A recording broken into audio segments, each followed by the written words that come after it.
Is your debt causing you sleepless nights? Knock your debt out with Debt KO. And your debt won't be the only thing keeping you up at night. Debt KO. Free, impartial advice on all your debt.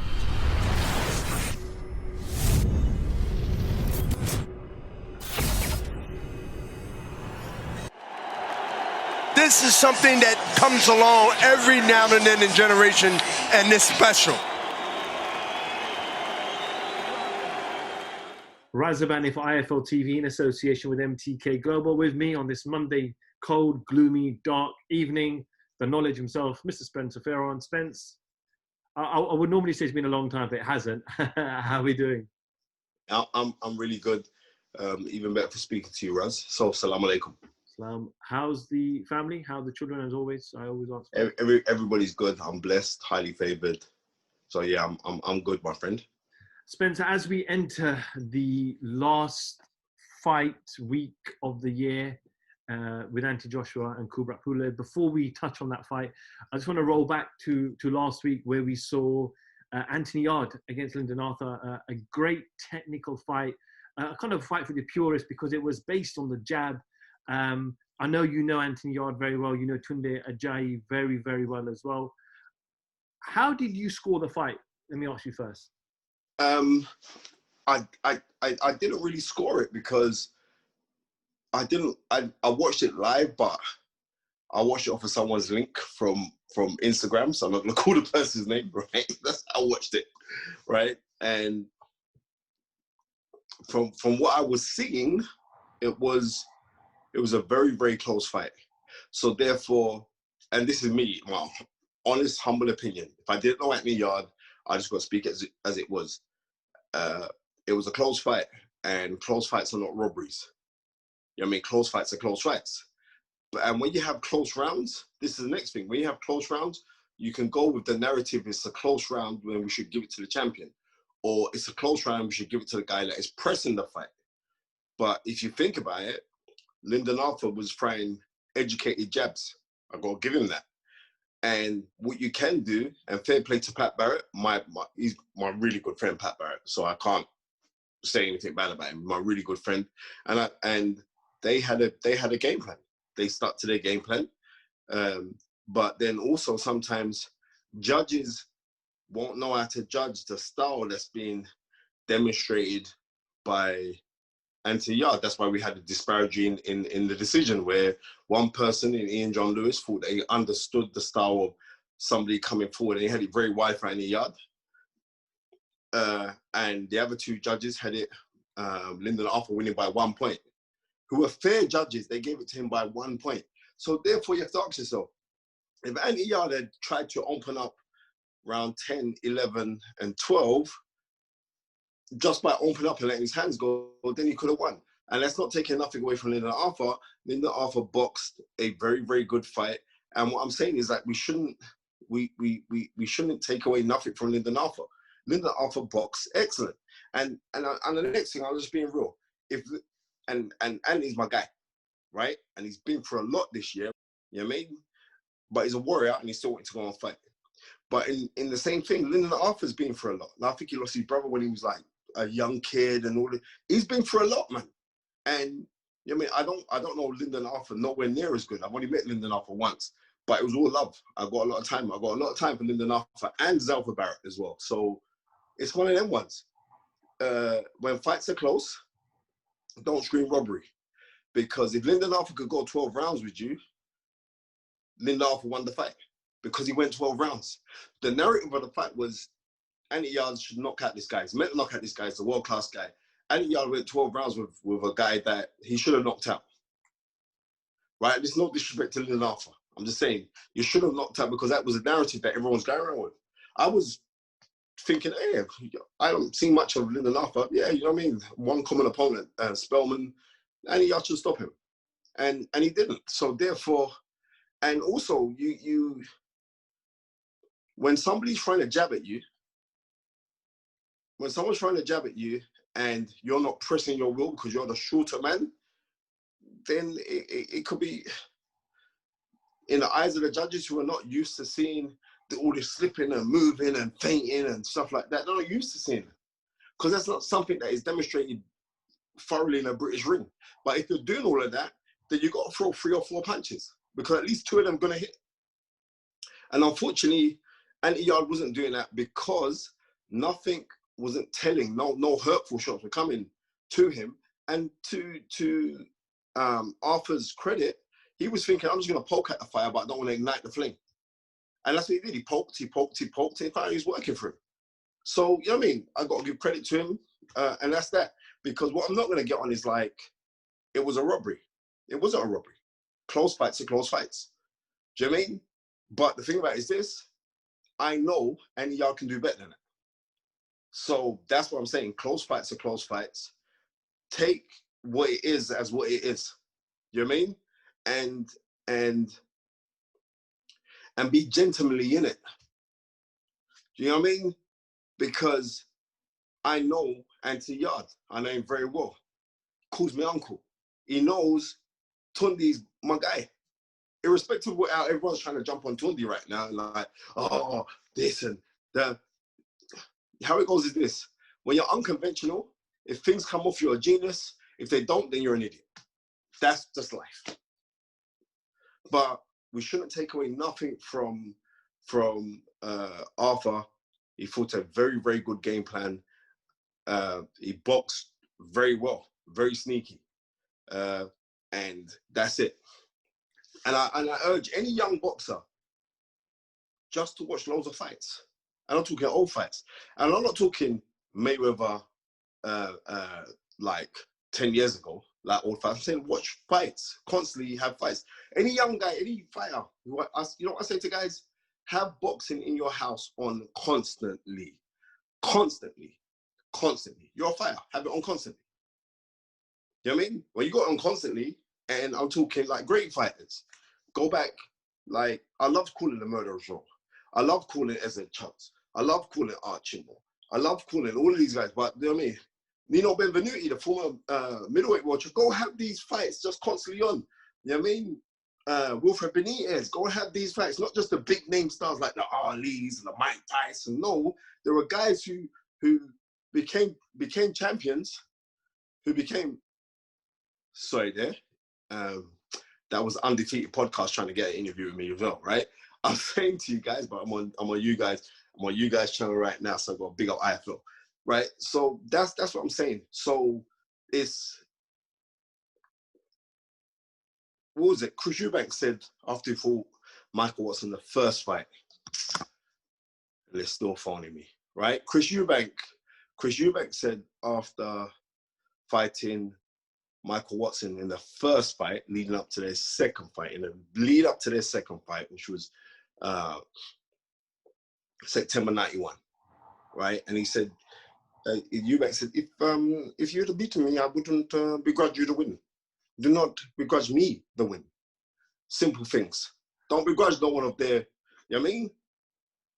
And I understand where they're coming from, because in their mind, and he was right to say, you know what, I won the fight by 8 rounds. He's right to say it for him. That's how he saw it. You know what I mean? Like I said, close fights are close fights. Close fights are not robberies. Spence, there's a lot of talk about Arthur's right hand. We heard his trainer coach say to him, throw the right hand, and he said he couldn't land it, is what he said. We saw before the fight, Twitter was going mad, saying that he may have hurt his may have hurt his right hand during the warm-up. We have come to know that after the fight, his coach and himself have said that there was a problem with his right hand. Tunde obviously talked about this during, I believe, the 8th round, and he was getting a lot of criticism to say, why didn't he spot this earlier? Is it just something that he missed? Is it something that he didn't focus on? I'm going to be 100, yeah? I can't call what Tundi missed or what he never missed. You know what I mean? You're going to have to ask Tundi or Jade, right? But what I do know is this. If somebody's not throwing a right hand at you, right? They're not throwing it. That means that you can be in range to slip over, be in a trajectory range of a right hand and throw your left hook. So I'm just saying simple fundamentals. What I saw is one man demonstrated the fundamentals of boxing, understanding to the understanding of two of the judges of the three. And that's why he got the decision, because he was fighting in a way where the judges could comprehend. They could comprehend the things that he was doing. They necessarily couldn't comprehend the things that Yarde was doing. So therefore, as far as they're concerned, we're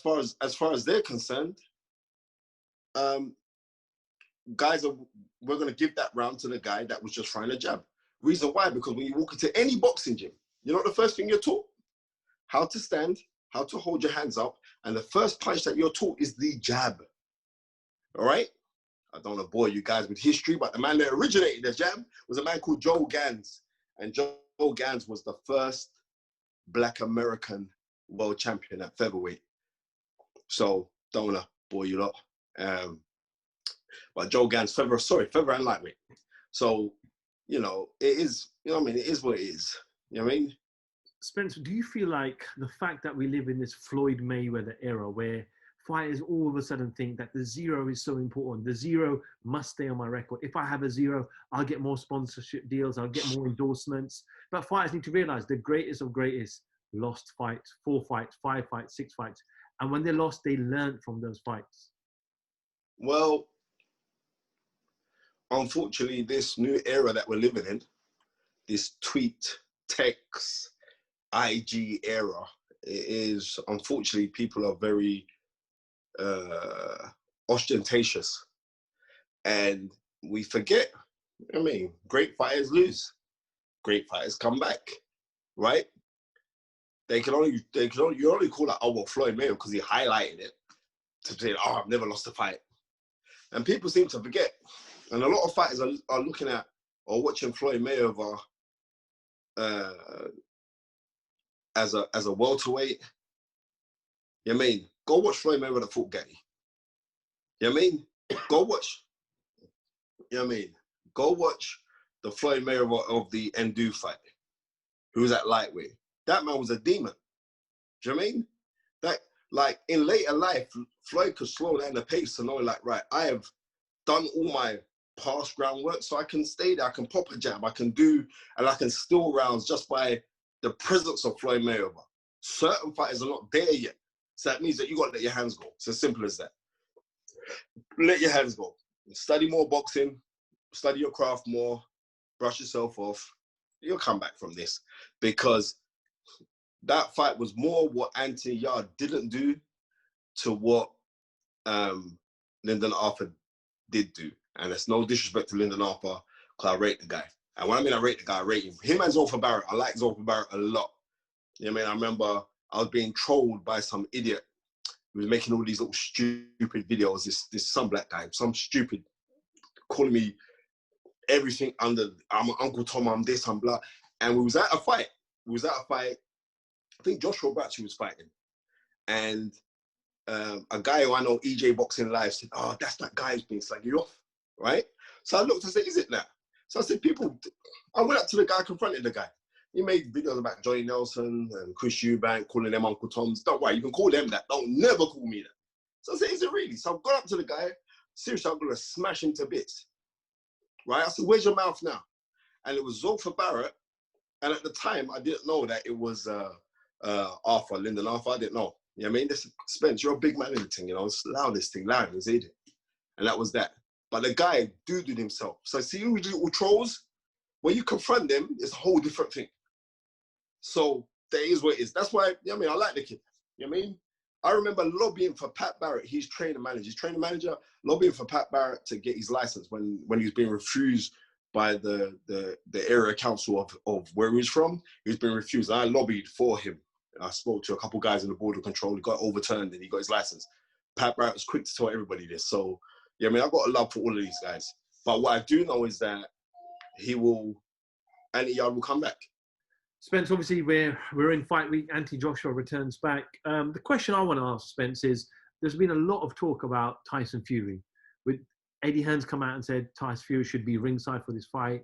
We've agreed the 50-50 split. We've agreed a 2-fight principal deal for next year. If you go back to the Ruiz 1 fight, there's a lot of talk about Deontay Wilder.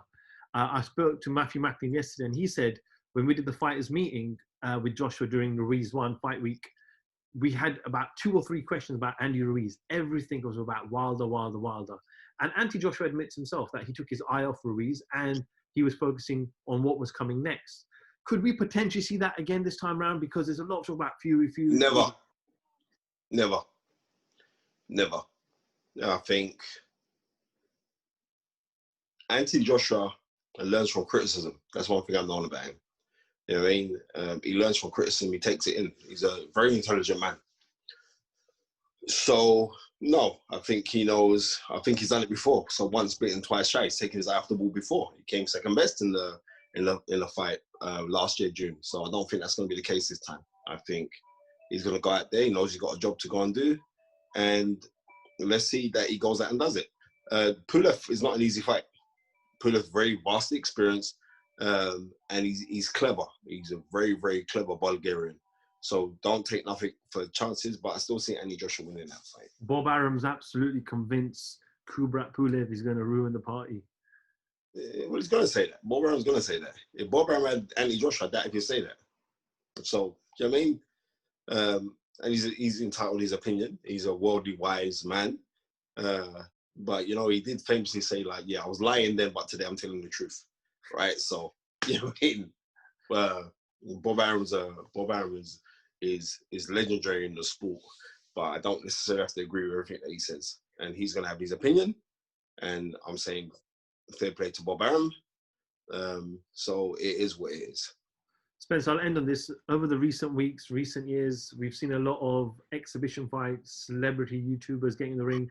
Now, last week we saw Mike Tyson and Roy Jones, which they say did about between 1.2 and 1.5 million buys.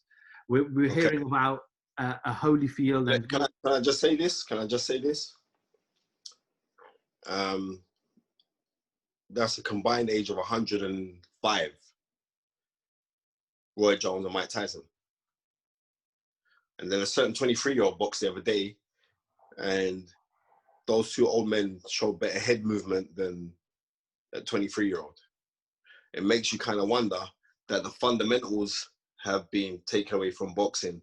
So when I see certain people demonstrating the fundamentals, meaning the purest of the skills that I've been brought up to adore, then I have to rate that. So seeing those 2 old men demonstrate, and it was entertaining. You know what I mean? And it was actually nice to see, and nobody got hurt, so it was nice. But I know what you're going to talk about. I'm not interested in talking about Floyd Mayweather and Logan Paul, whatever his name is. I don't know the guy's name. Yeah, but I understand that, Spence. I'm not asking you to give me a prediction of your thoughts, but no, not a prediction. But what I'm saying is there's a lot of hate towards Floyd for doing this. But you know, you're the historian here, not me. But the greats, Ali, Sugar Ray, they all partook. Chavez, Sugar Ray who? Leonard did an exhibition with who? I can't remember the name, but he did an exhibition. With who? I have to Google it. I don't know the name. Right, Leonard never made no exhibition where he's generating Ali had that with Anoki in 1976, right? They can have, you know what I mean? George Foreman famously had a 5-man contest where he knocked out all 5 guys. But what I'm saying is I'm not interested in it because it's deviating from the sport. This is not actually boxing. This is something else. Do you know what I mean? This is the entertainment. You know what I mean? And where Floyd's smart to the fact that Floyd Mayweather saying, well, you know what, I can't fight these young cats no more. Because you can't. Right? So he's saying, you know what I'm going to do? My name still brings in numbers. So this Logan Paul, whatever his name is, he brings in numbers. He's a big YouTuber. So you know what? Yeah, I'll go do an exhibition with you. It's going to generate mad money and Floyd's going to earn. And Floyd's living up to his mantra of money made. So I can't knock him for that. I've got to congratulate him for that because it's a very, very smart tactical business move by Floyd Mayweather. But to the genre of me saying like, oh, well, this is a boxing match and like, is this going to be competitive or all the rest of it? Give me a break, man. Yeah, I mean, if Conor McGregor wasn't competitive and Floyd Mayweather carried Conor McGregor, come on, let's be real. He carried him before he stopped him, right?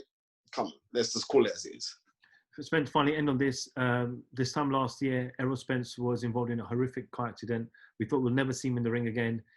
He called himself the truth. He could have come back and taken a very easy fight and no one would have said anything. He went in there with a tough Danny Garcia, What do you make of his performance? And do you feel like with everything you're hearing, we're never going to see an Errol Spence and Terence Crawford fight? No, we will see Errol Spence Terence Crawford fight because it's never all to happen, right?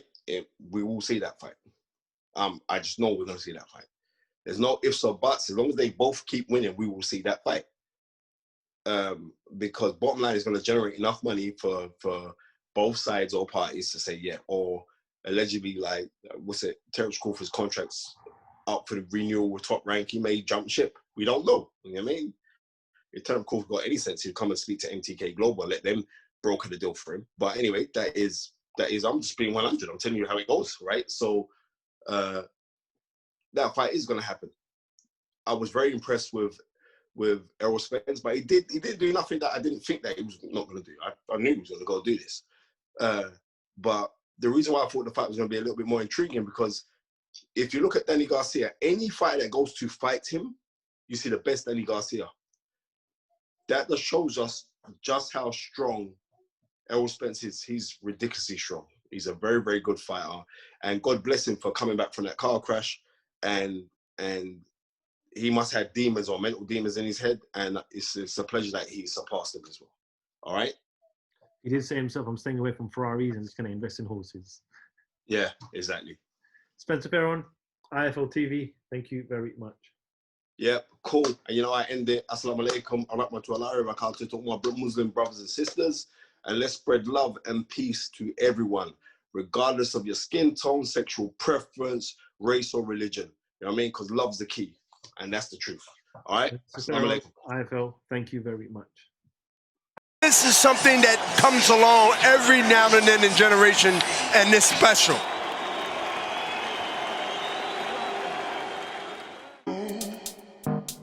Is your debt causing you sleepless nights? Knock your debt out with Debt KO. And your debt won't be the only thing keeping you up at night. Debt KO, free, impartial advice on all your debt.